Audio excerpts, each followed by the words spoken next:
Airports are not only a connecting hub to provide service, but they are also there to make money. Most of the international airports in the world are owned by the city, state municipalities, and very few are privately owned. Usually, airports operate under the regulations of Airports Council International, which works with government and international organizations to develop standards and policies around the airports in the world to provide safe, secure, and efficient airport transport system. There are two ways that airports make money. First is aeronautical way and second is non-aeronautical way. Aeronautical way includes all the fees paid for the traditional core airport related activities such as landing fees, parking, noise charges, infrastructure charges, passenger charges, security areas, and the associated staff to undertake such activities. Let's see landing fees. A landing fee is a charge paid by an aircraft to airport company for landing at particular airport. Landing fees can vary greatly between airports, especially with the busiest airports, one where most of the landing slots are already held by airlines and being able to charge premium prices because of supply and demand rule, while less busy airports charge less landing fees because the demand is not as high as with the busy airport. The charges are according to the total flying weight of the aircraft. Some airports will charge a single fee for a landing and provide gates and check-in facilities as a part of that fee. But some airports will charge less landing fees but will charge airlines for the use of gates and check-in facilities. In this, there also comes landing slot, which means at specific time, the airline can schedule landing and departure. Airlines can trade the landing slots with other airlines. The highest price paid for a pair of landing and takeoff slot is by Continental Airline to GB Airways. The price paid was $209 million, making around $52 million for each slot. If an airline doesn't use an allocation of slot for a particular period of time, then it can lose the rights for those slots. To avoid this, airlines may have to operate ghost or empty flights to preserve the slot allocation. Parking. These are the charges charged to airlines for parking the aircraft at the airport. They vary according to the time of the day and year. They also vary according to the duration of aircraft on the ground. Some airports offer 2 hours free parking after the landing, but mostly it is calculated from the time of touchdown to the time of takeoff. Noise charges.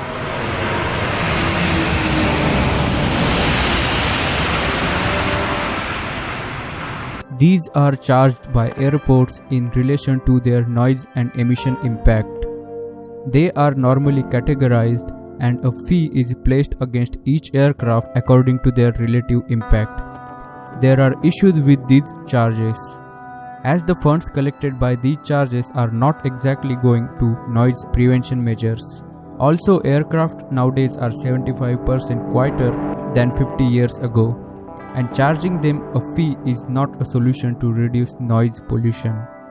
That's why there are very strict guidelines to collect these charges to avoid inconsistency, as it lacks the complete transparency in collecting these charges.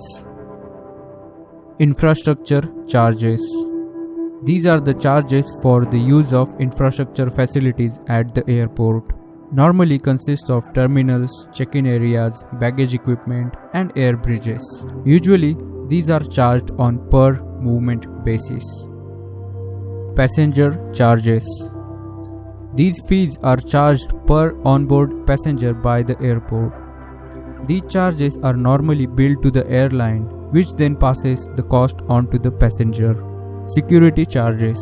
These charges are levied by the airport to airlines for the provision of security personnel and equipment around the airport. In USA, since 2001, every passenger pays around $10 as a 9/11 security tax fee. Let's move on to non-aeronautical revenue. Non-aeronautical revenue streams have become a vital component of an airport's total revenue. it tends to generate higher net profit margins than aeronautical revenues. The total of all the airports in the world, 70% of them are not able to run in profit. This is the type of revenue nowadays most airports are relying on and trying to make profit. This includes car parking, retails, advertising, food, and other sources of revenues. Every airline and hotel firms have their own revenue management team. Revenue management teams help in determining the customer behavior, providing variety in products to maximize profits, and to predict the fluctuations in the future prices of the product. Many airports have their own revenue management team, or they rely on a third-party management system such as Airport Analytics, which will do all the research for the airports to increase the profit. Many airports also work with parking websites, which will save your time in looking for a parking spot in a new city or busy areas. Car parking generates around 22% of the revenue from the total non-aeronautical revenue. Retail contributes around 28% of the total non-aeronautical revenue, making it number one revenue stream in non-aeronautical. At airports, many sophisticated travelers, once they walk into duty-free zone, they seem to turn as impulsive as a 5-year-old at a dessert bar.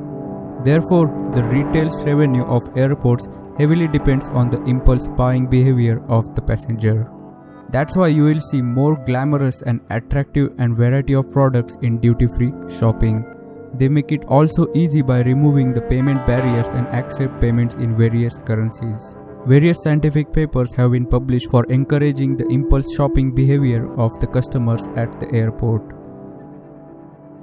Airports owns the huge amount of land for providing the services.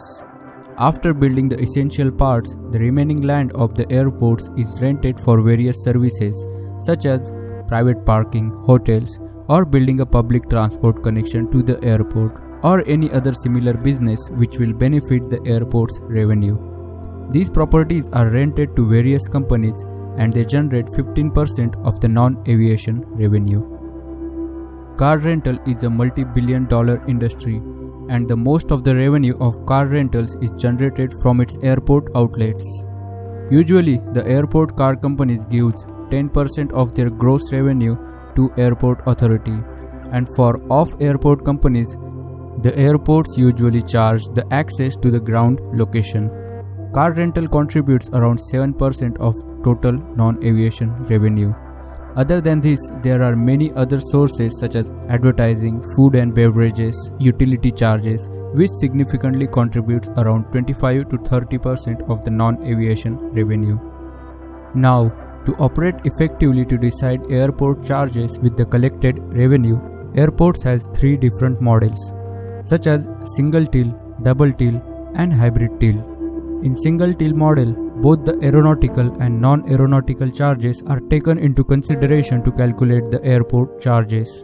In double till, aeronautical charges are calculated on the basis of revenues from aeronautical revenue, and non-aeronautical charges are calculated on the basis of collection from the non-aeronautical revenue. In hybrid till, the charges are calculated by taking all the aeronautical and 30% of the non-aeronautical revenue into consideration. Out of these 3, single till model is the best one in which airport charges are minimum, making air travel cheaper for the customer.